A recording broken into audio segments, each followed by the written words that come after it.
Hello, good morning Nagaveni ಕಿಚನ್ಗೆ. ಇವತ್ತೊಂದು ಏನಪ್ಪ ಅಂದ್ರೆ ರಾಗಿ ಗಂಜಿ ಗೊತ್ತೇ ಇರುತ್ತೆ. ಒಂದು ಗ್ಲಾಸ್ ನೀರು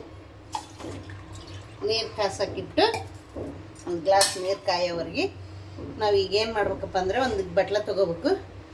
ಆ ಬಟ್ಲದಲ್ಲಿ ಬಟ್ಲ ತೊಗೊಂಡ್ಬೇಕು. ಬಟ್ಲದಲ್ಲಿ 2 ಸ್ಪೂನ್ ಹಿಟ್ಟು ಹಾಕ್ಕೋಬೇಕು, ರಾಗಿ ಹಿಟ್ಟು. ಒಂದು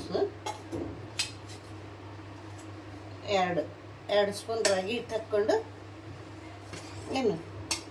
ಇದು ನೀರು ಹಾಕ್ಕೊಂಡು ಬೇರೆ ತಣ್ಣೀರು ಹಾಕ್ಕೊಂಡು ಚೆನ್ನಾಗಿ ಇದನ್ನ ಸ್ವಲ್ಪ ಕಲಿಸ್ಕೋಬೇಕು. ಈ ಥರ ಕಲಿಸ್ಬಿಟ್ಟು ನೀವು ಸಾಲ್ಟ್ ಆದರೂ ಹಾಕ್ಕೊಳ್ಳಿ, ಇಲ್ಲ ಸ್ವೀಟ್ ಆದರೂ ಹಾಕ್ಕೊಳ್ಳಿ. ಅಂದರೆ ಸ್ವೀಟ್ ಅಂದರೆ ಸಕ್ಕರೆ ಹಾಕಬಾರ್ದು, ಬೆಲ್ಲ ಹಾಕ್ಬೇಕು. ಬೆಲ್ಲನಾದರೂ ಹಾಕ್ಕೊಳ್ಳಿ. ನೀರು ಕಾದ್ಮೇಲೆ ಈ ಹಿಟ್ಟು ಬಿಡ್ಬೇಕು. ಅದರಲ್ಲಿ ಕಲಸಿದ್ದು ಹಿಟ್ಟು ಇರ್ತೈತಲ್ಲ, ಇದು ಬಿಟ್ಟು ಚೆನ್ನಾಗಿ 5 ನಿಮಿಷ ಬಾಯ್ಲಾದ್ಮೇಲೆ ಕುದಿಸ್ಕೊಂಡು ಕೆಳಗಿಳಿಸ್ಕೊಂಡು ತಣ್ಣಗಾದ್ಮೇಲೆ ಮಜ್ಜಿಗೆ ಕಲಿಸ್ಕೊಂಡು ಗಟ್ಟಿ ಮಜ್ಜಿಗೆ ಮಾಡ್ಕೊಂಡು ಮಜ್ಜಿಗೆ ಕಲಿಸ್ಕೊಂಡು ಕುಡಿಬೋದು. ಒಂದು ನೀವು ಬೆಲ್ಲ ಹಾಕಿದ್ರಪ್ಪ ಅಂದ್ರೆ ತುಪ್ಪ ಹಾಕ್ಕೊಂಡು ಕುಡಿಯೋದು. ಇಷ್ಟೇ ಇದ್ರದ್ದು ಅವಶ್ಯಕತೆ. ಏನು ಇದು ಬೇಗ ಆಗುತ್ತೆ, ಆರೋಗ್ಯಕ್ಕೆ ಒಳ್ಳೆಯದು, ಹೆಲ್ದಿಯಾಗಿರ್ಬೋದು.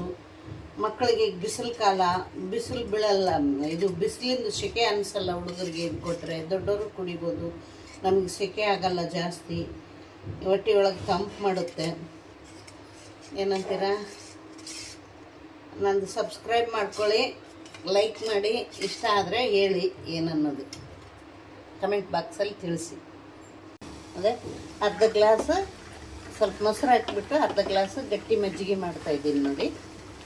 ಈಗ ಈ ಗ್ಲಾಸ್ ಗಂಜಿಗೆ 1/2 ಗ್ಲಾಸ್ ಮೊಸರನ್ನ ಮಜ್ಜಿಗೆ ಮಾಡ್ಕೊತಾ ಇದ್ದೀನಿ.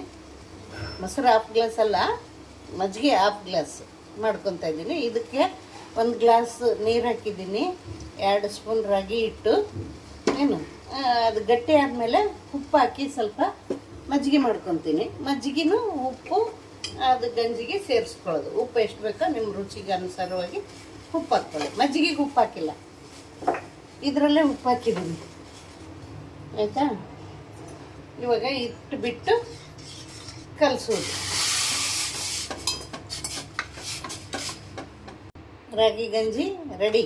ಈಗ ಮಜ್ಜಿಗೆ ಹಾಕಿ ಕಲಿಸ್ಬಿಟ್ಟು, ಆಯಿತಾ? ಕಲಿಸ್ಬಿಟ್ಟು ಲೋಟಕ್ಕೆ ಹಾಕ್ಕೊಂಡು ಕುಡಿಯೋದು. ಬೇಕಂದರೆ ಇದರಲ್ಲಿ ಒಂದು ಸ್ವಲ್ಪ ಕೊತ್ತಂಬರಿ ಹಾಕ್ಕೋಬೋದು. ನಾನು ಹಾಕ್ಕೊಳ